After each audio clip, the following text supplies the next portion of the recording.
Shalom, selamat pagi Bapak Ibu Saudara yang sama dikasihi Tuhan. Kembali di hari Selasa tanggal 9 bulan Juni 2020. Bersama kita akan merenungkan kebenaran firman Tuhan yang terdapat dalam Matius pasal 14 ayat 25 sampai 26.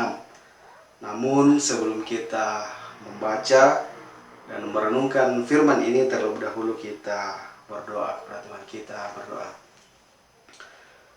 Allah Bapa yang bertahta dalam kerajaan surga, kami mengucap syukur karena pagi ini Tuhan boleh memberikan kami kekuatan, kesehatan.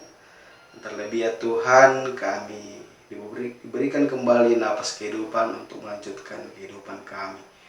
Dan untuk mengawali setiap kegiatan kami ke depannya, kami hendak membaca dan merenungkan firman-Mu.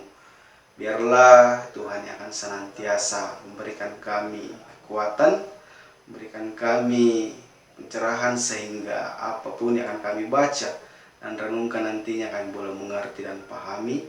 Terlebih ya Tuhan, kami boleh melakukannya dalam kehidupan kami. Inilah permohonan doa kami dalam Kristus Yesus kami berdoa. Amin. Pembacaan kita pada pagi hari ini dalam Yohanes 14 ayat yang ke-25 sampai dengan ke-26. Saya akan membacakannya untuk kita.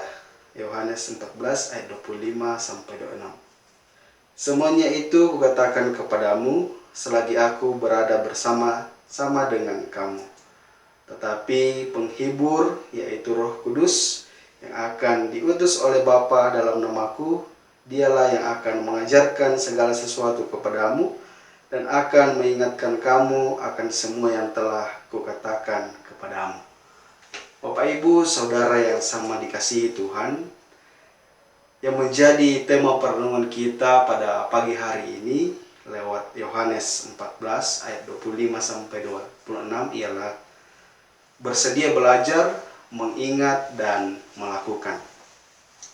Bersedia belajar, mengingat, dan melakukan.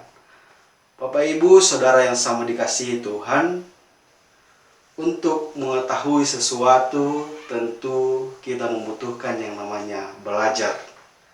Contohnya ketika kita ingin mengendarai sebuah kendaraan, apakah itu motor, mobil, atau kendaraan apapun, tentu terlebih dahulu kita harus belajar.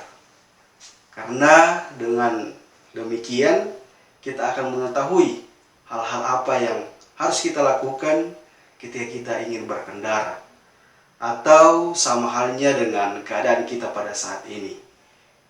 Dengan adanya sebuah wabah penyakit, pandemi virus corona, tentu kita harus belajar apa yang harus kita lakukan di dalam menghadapi perkembangan virus ini.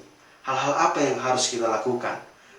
Contohnya pada saat ini ketika kita ingin keluar, kita harus menggunakan masker. Atau sebelum makan atau keluar kembali ke rumah, tentu kita harus mencuci tangan. Atau tidak berkumpul dengan orang banyak, karena itu bisa menjadi penyebaran sebuah virus ini. Untuk itu kita harus terus belajar sehingga dengan begitu kita bisa mengetahui hal-hal apa yang harus kita lakukan. Bapak Ibu yang sama dikasihi Tuhan, dalam pembacaan kita Yohanes 14 ayat 25 sampai 26 berada dalam perikop mengenai persiapan kematian Tuhan Yesus.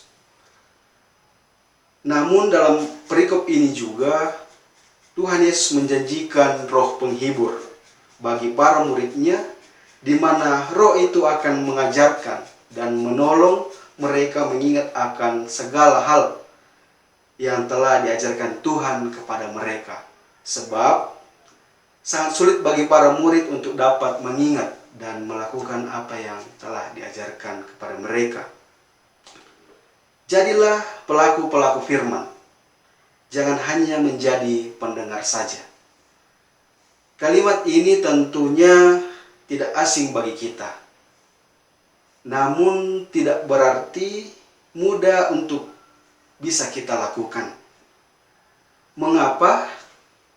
Karena untuk bisa melakukan firman Tuhan, terlebih dahulu kita harus bersedia untuk belajar, bersedia mengingat dan melakukan firman itu.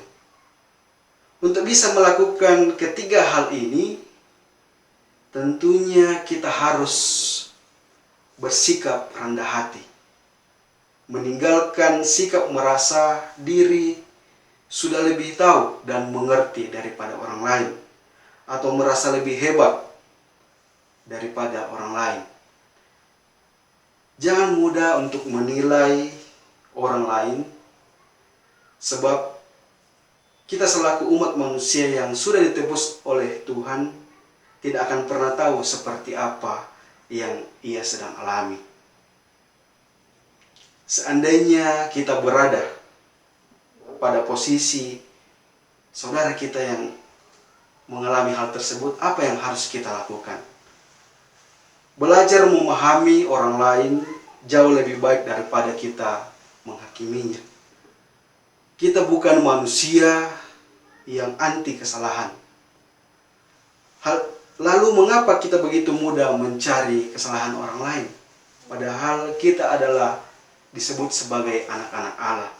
Untuk itu, bagaimana kita terus mau datang belajar? Bagaimana kita mau terus datang mengingat dan melakukan firman itu, sehingga di dalam menjalani kehidupan kita, di dalam melalui hari-hari ke depan kita boleh bersikap bijak dan mampu melaluinya dengan penuh sukacita. Lalu menjadi pertanyaan adalah, bagaimana caranya bersikap rendah hati untuk belajar, mengingat dan melakukan firman itu? Caranya ialah membuka diri untuk dikuasai oleh Roh Kudus Tuhan, agar kita dimampukan melakukan setiap apa yang dikehendakinya. Dan percaya bahwa Tuhan juga akan senantiasa memampukan kita ketika kita mau membuka diri kita untuk mau dibentuk, untuk mau diubah olehnya. Walaupun dalam pembentukan itu atau di dalam proses pembentukan itu kita mengalami kekecewaan atau sakit dan lain sebagainya, tetapi itu adalah cara Tuhan untuk menjadikan kita jadi lebih baik lagi. Seperti bejana yang dibentuk, walaupun itu sudah kelihatan cantik, tapi akan dihancurkan untuk dijadikan lebih indah lagi. Begitupun Tuhan membentuk kita. Bapak Ibu yang sama dikasihi Tuhan, kita harus mengingat bahwa Tuhan itu baik dalam kehidupan kita.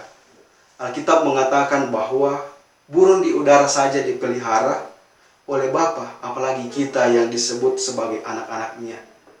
Tentu Bapa sanggup dan berkenan untuk memelihara kehidupan kita dan memberikan masa depan yang penuh dengan harapan.